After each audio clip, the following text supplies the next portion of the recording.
Hi, everyone. Today we're learning about a new part of framing our thoughts called compound subjects.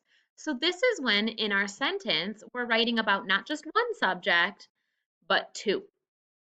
And to do that, we need to connect them together, and we call it a connector that we use.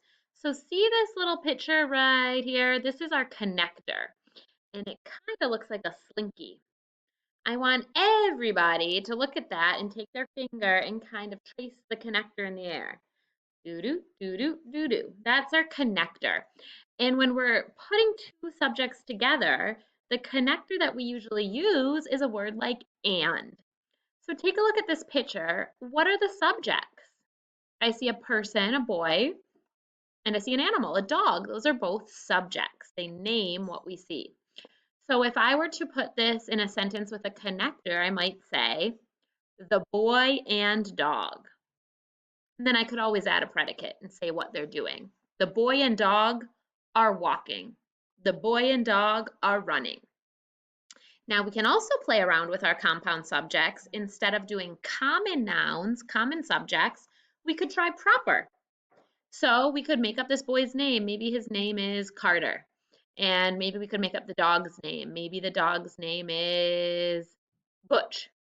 So we could say Carter and Butch are playing.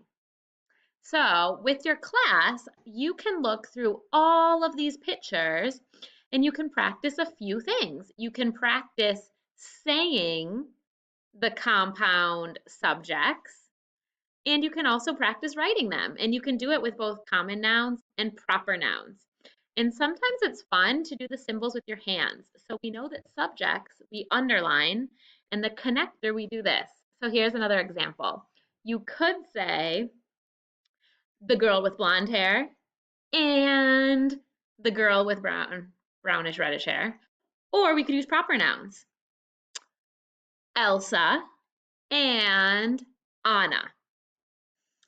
And we could finish the sentence with a predicate if we'd like. But right now, we're really practicing on using that connector. Another twist you could put on it is taking the connector out and using these pictures for substitute nouns. But for now, focus on those compound subjects.